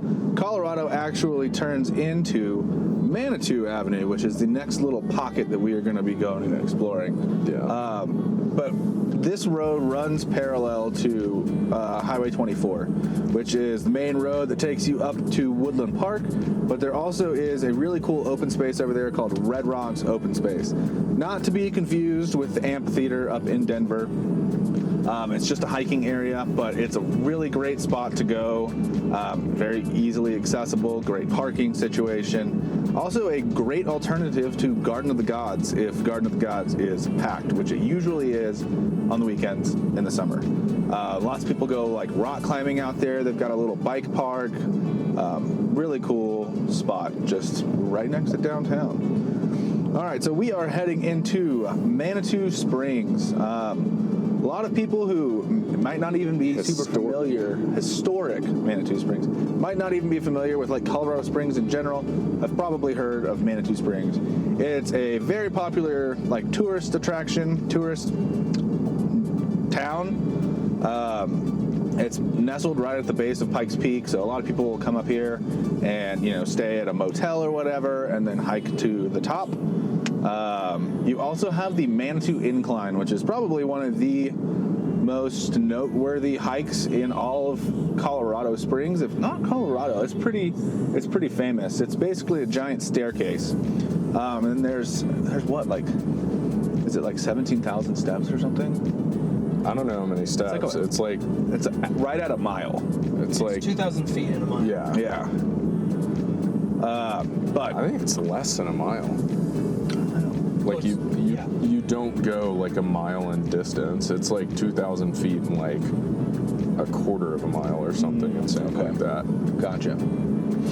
But it is, people do, I don't know who, I would not want to hike Pikes Peak this way, but you can get on the incline, go up to Bar Trail, and then hike the rest of Pikes Peak. I feel like Kemper's hiked it from the front side, haven't you? I have. I didn't do the incline, but I hiked Bar Trail. Yeah. This is actually pretty noteworthy. So this is Crystal Park Road right here. We've done some business up there. We've done some videos up there. Also, my favorite Mexican restaurant in all of Colorado Springs is up there. It's called Crystal Park Cantina. So good. And I don't say that lightly. Like, I know I say that about everything, but that place is actually like really freaking good. All right, so now we are really coming into like Manitou proper, before a bunch of hotels and stuff. So over here on the right, probably pretty hard to see, but that is Sunwater Spa.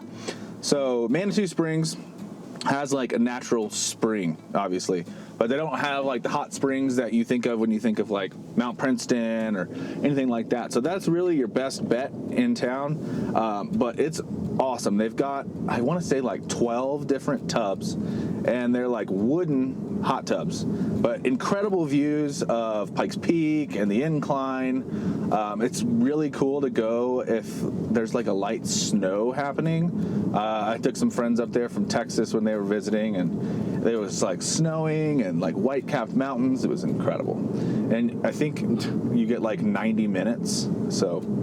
All right, so Manitou Springs, like I said, kind of touristy. They have a lot of like Colorado shops, you know, Colorado branded clothes, hats, a lot of stuff like that.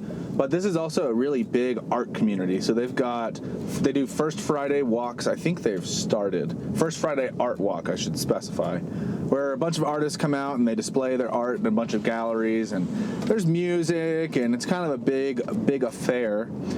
If you are going to come down here on a weekend, I would highly suggest getting here early because parking downtown can be problematic.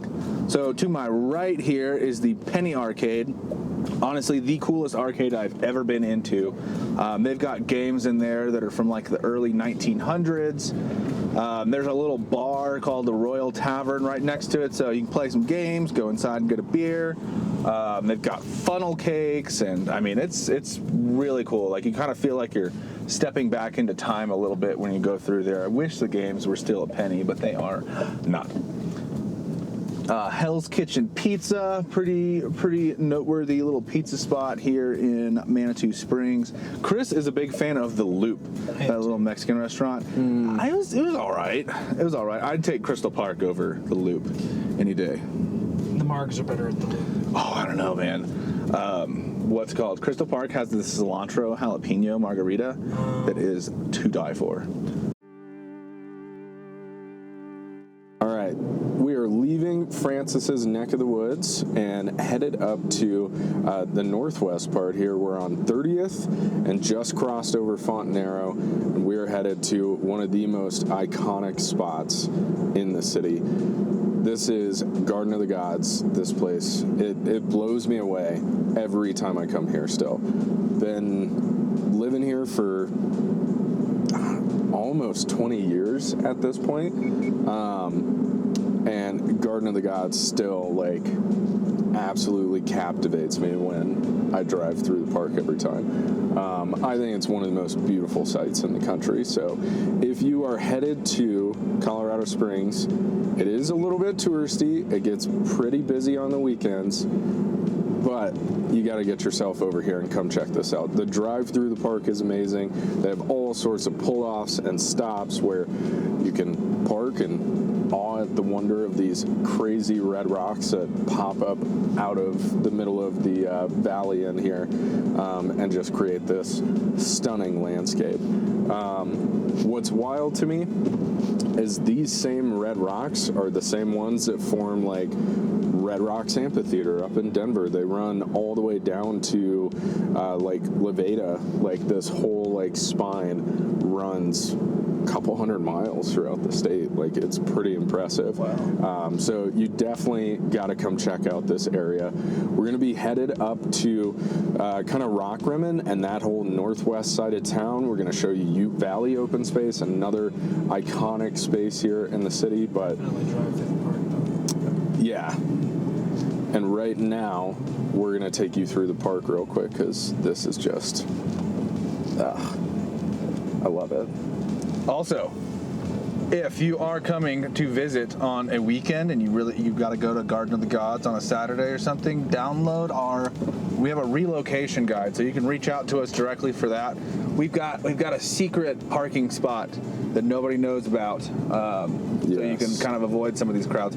You don't get this absolutely gorgeous drive, but it's a good way to avoid a parking nightmare. It's worth the drive, though. It is worth it. You got to take the drive to the park. I mean, this is insane. this park here. It used to be a literal ranch, and they still have Rockledge Ranch Historic Site here where, you know, they do like some kind of old-timey like pioneer demonstrations like blacksmithing and some baking and, you know, whatever else you could think of as far as like crafts and arts and stuff like that go. So it could be a cool place to take the kids. One of the best resources to see what's going on in the park on any given day is just visit COS, and you can click the Garden of the Gods link and it'll pull all that stuff up for you. But we're here right now at 11 a.m. on a Tuesday, and the park is still busy. Like, everyone wants to be in here all the time.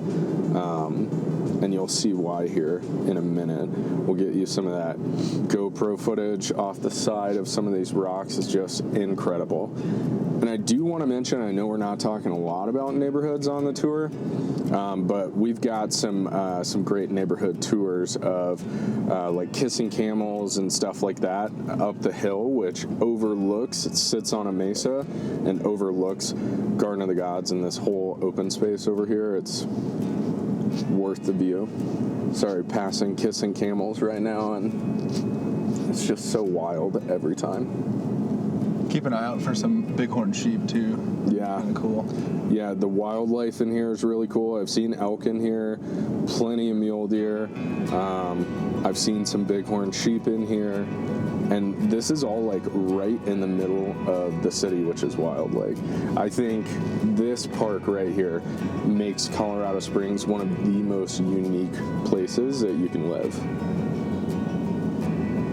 I'm not even gonna lie, before I moved out here, I did not know that Garden of the Gods. I knew what Garden of the Gods was. I thought it was in like Utah and like near Moab or something. Like, it's wild that we've got this, insane park 8 minutes from downtown. Yeah, this is pretty cool. We used to take night drives through the park sometimes back before they started cutting off access to the park. Did you guys ever do anything like that? Oh, yeah. Yeah, didn't you say you were like, somebody used to like drag race through here? They do drag race. They still do? Really? They did. You'd hear them like every Friday, Saturday night. You would hear just like it was loud. Kissing Camels is cool, but this is one of my favorite rock formations is coming up. There's one in here. To me, it looks like, you ever seen like the Trail of Tears like painting? Yeah. Kind of looks like that. It does, yeah. So again, I mentioned like some of the outdoor activities in here. You can bike through the park. They have bike lanes all the way throughout the park. You can actually climb in here. You do need a permit, and you got to use like special chalk and things like that. But you'll see there's people running all over the place, hiking all over the place. They have different hiking trails throughout the park. There's so much to do in here, and one of the cool things about it is like it's accessible year round because it's right here in the middle of the city.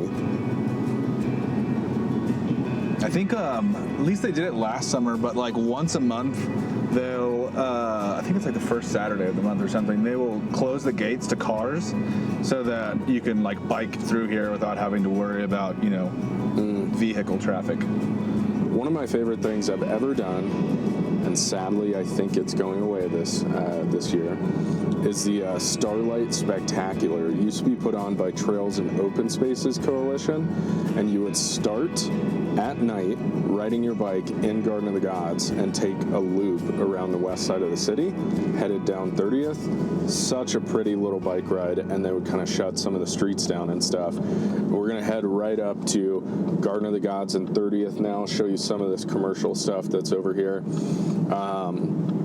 One of the things I should mention, we've had some whatevers in the past, but Red Leg Brewery is going to be right here.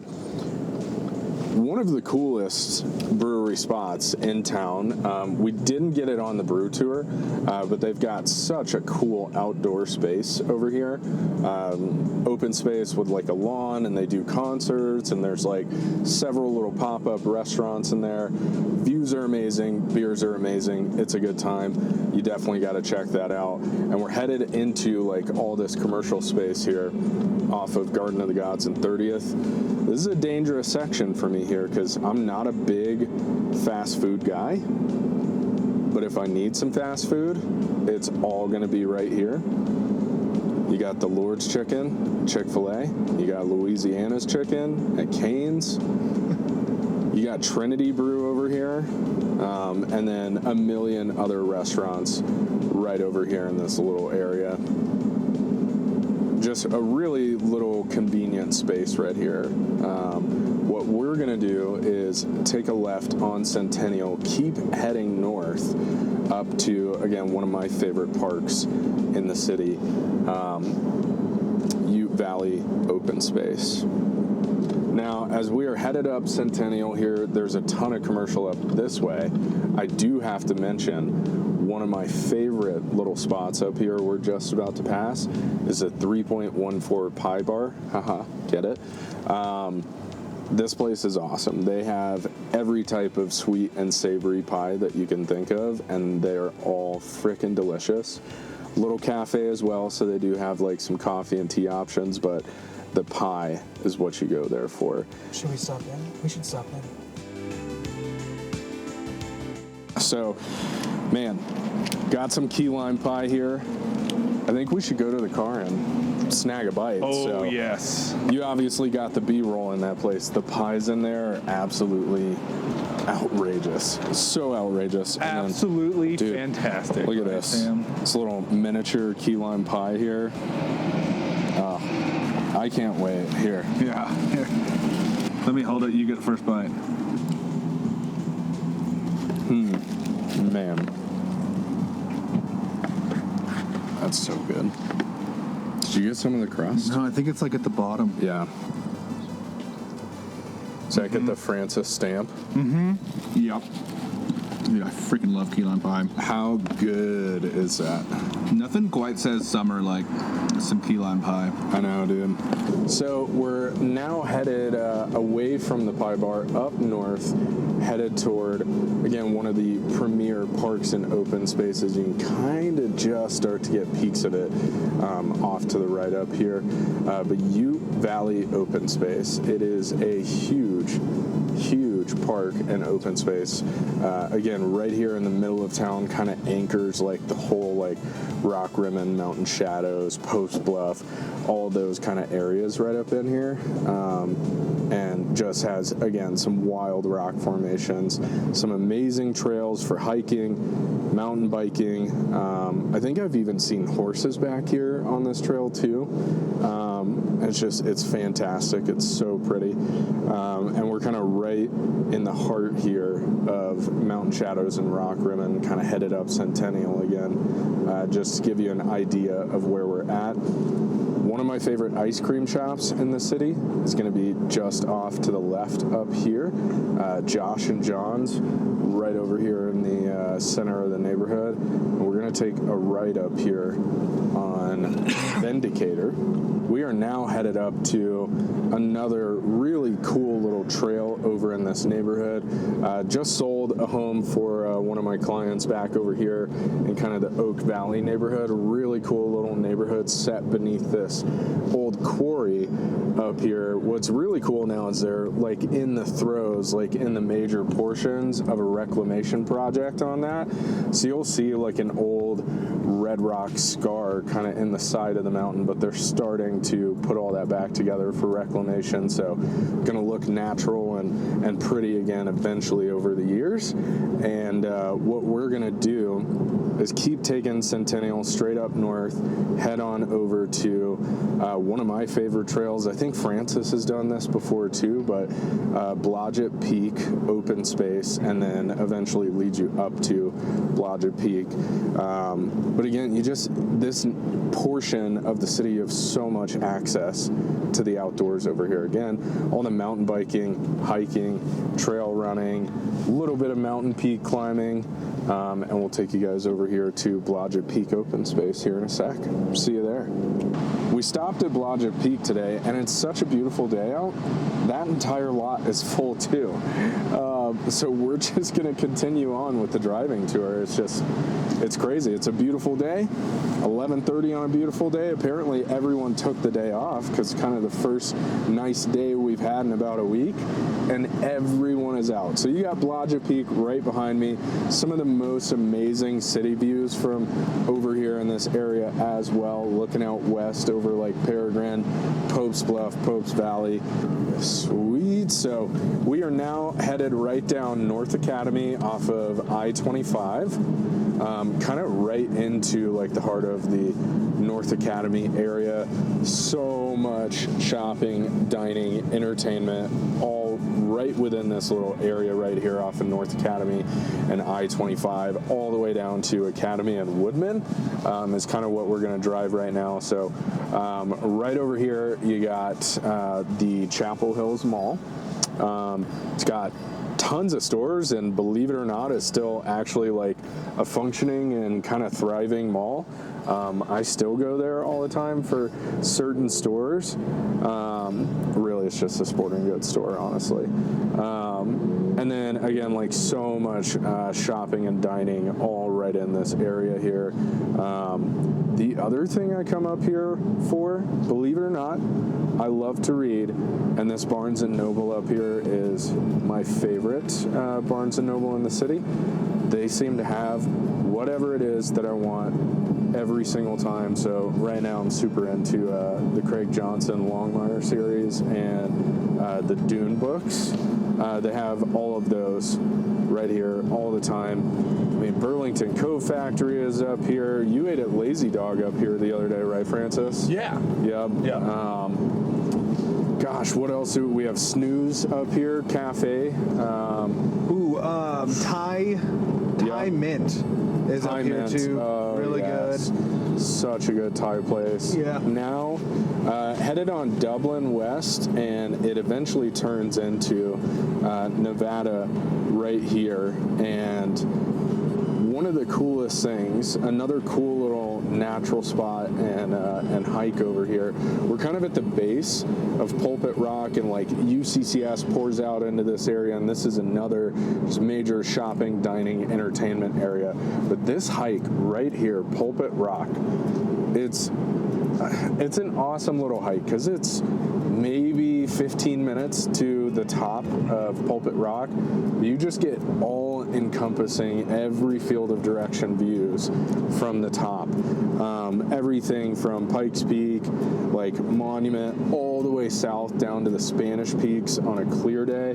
I wish we had the time to hop out and go hike, but we've got to get downtown for our tour down there. But everything in the city you can see from up there on Pulpit Rock. And then as we kind of come back around, Nevada kind of joins up with like North Nevada right here.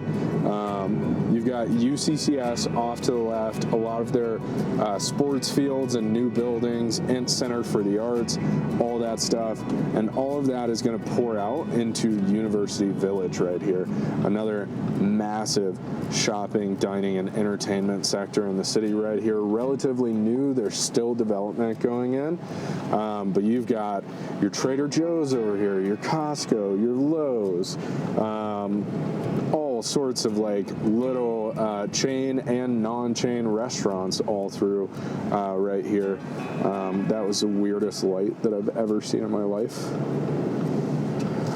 So Trader Joe's, Costco, Lowe's, Kohl's,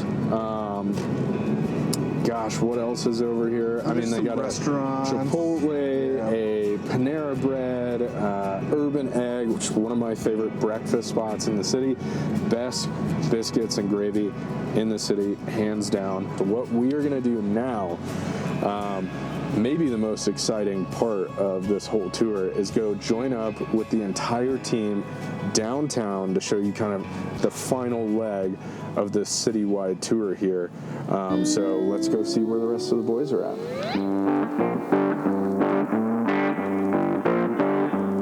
Welcome to the downtown area of Colorado Springs. This is the place that is really growing. Yes, the north and the northeast side of Colorado Springs it's expanding. They're building more houses out there. But what's really, if you haven't been to Colorado Springs in the last 5 to 7 years and your only experience was before that, you really probably wouldn't even recognize this place. There's so much growth happening down here that's really finally turning Colorado Springs into a cultural center. It's where we're getting new restaurants, new food, new activities. Actually, I'm standing outside of one of them right now. Here we've got Widener Field, so we've got the Colorado Springs Switchbacks semi-pro soccer team. Across the street, we've got the Olympic Center. We've got Denver Biscuit Company right up the street. You've seen that whole street before, down on Tejon. Fat Sully's, great pizza, the Exchange. There's so much just in this little downtown area. And this is what's really, I love to use the word, revitalizing this town. This is where people want to be. This is the place that like you're really just drawn to. Because honestly, the north end, it's all chains. It's all chains and big box stores. So this is the place that we want to be. Today, we're going to take you around and show you why it's growing, what's awesome about this area, and what's making it super unique and changing from what you might have experienced before in Colorado Springs. So you're thinking about moving to downtown and you want to know, like, you want to be where the action is, right? So what does that entail? Well, we've got the restaurants. We've got nightclubs here. So I'm going to be honest with you.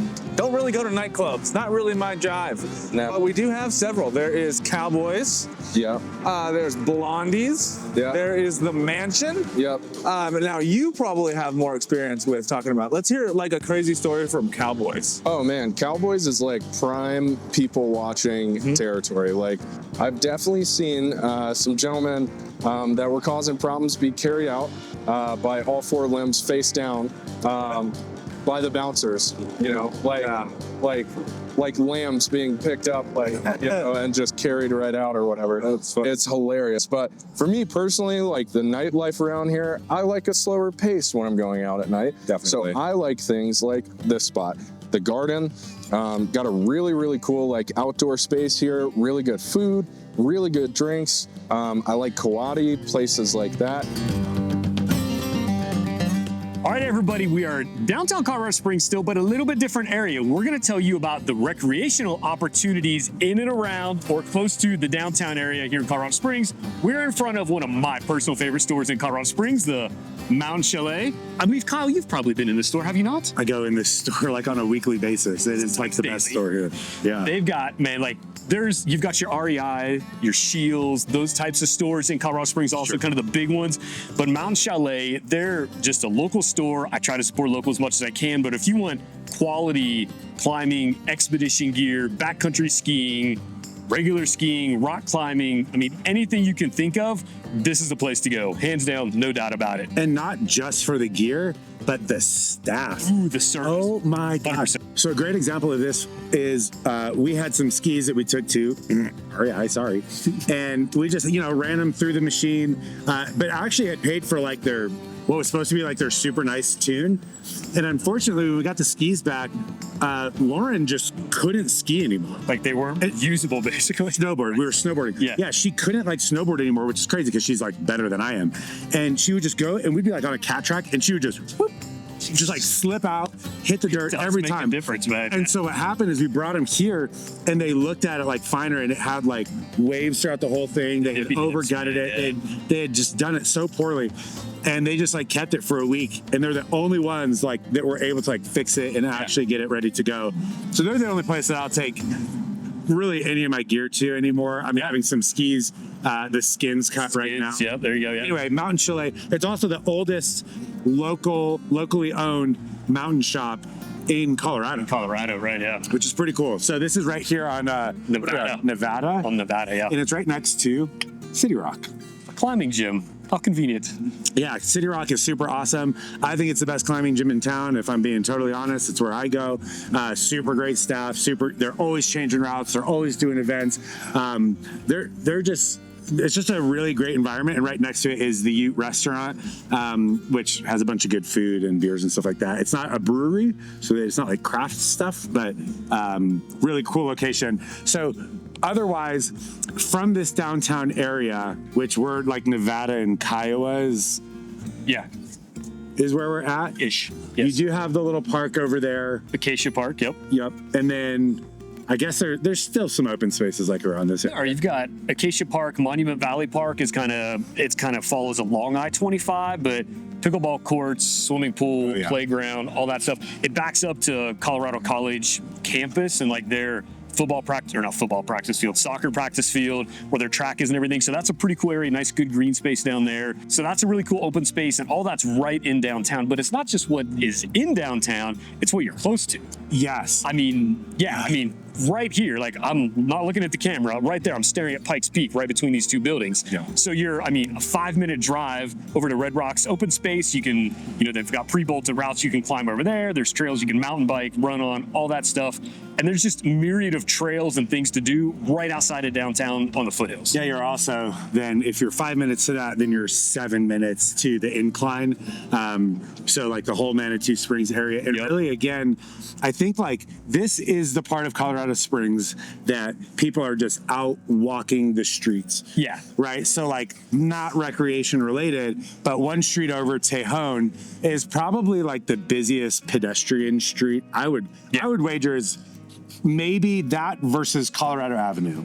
I would actually probably say Tejon, because there's I think so too. more businesses there, like people, because like lunchtime, man, Tejon is packed. It's shops, restaurants. I know the other guys talked some about restaurants, but yeah, it's just a ton of stuff right on Tejon. Yeah, lots of like little boutique shops for clothing, art. Anywho, so the downtown area, I think you hit it, is that it's like its proximity 100% to everything. But even in the downtown area, like it's where we come to do our rock climbing, to get our mountain gear fixed, to get our gear and stuff like that.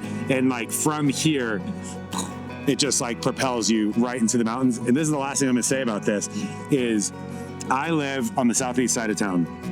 And when I come home on 24 and I come past through Woodland Park and then past Manitou Springs, I'm like, oh, I'm back home. Psych. No, I'm not. I saw like 25 or 30 minutes to drive home. So annoying.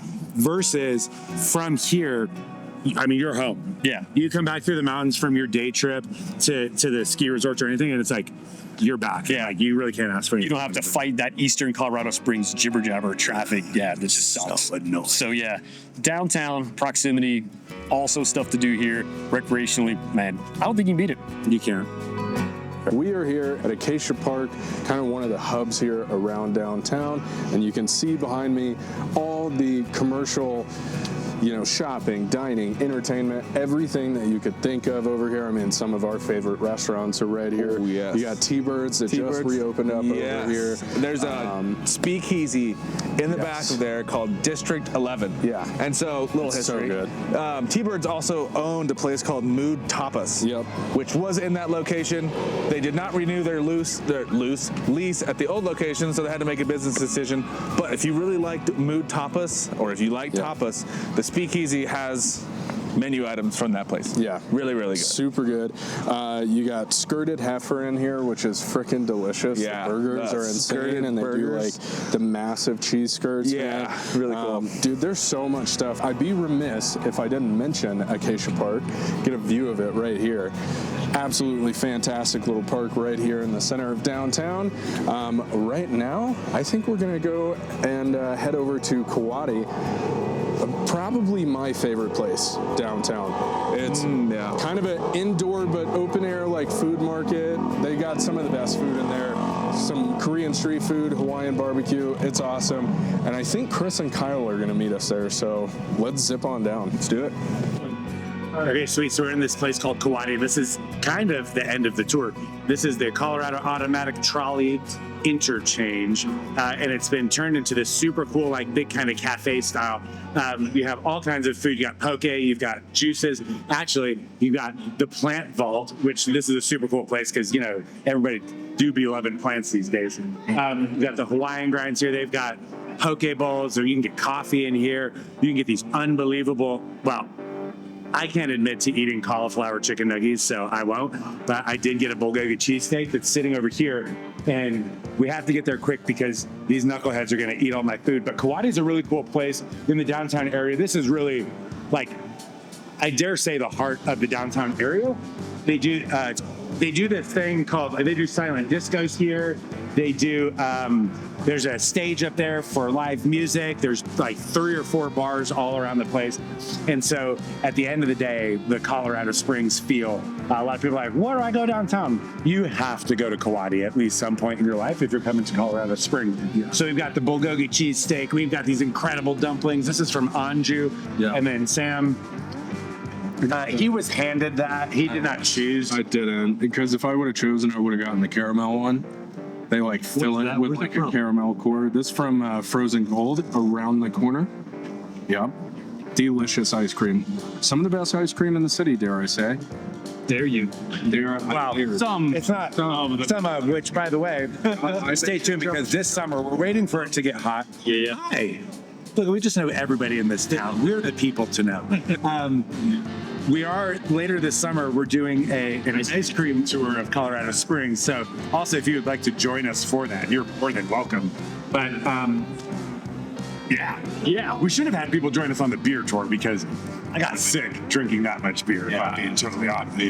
Anywho, Colorado Springs, hopefully this has been helpful for you guys.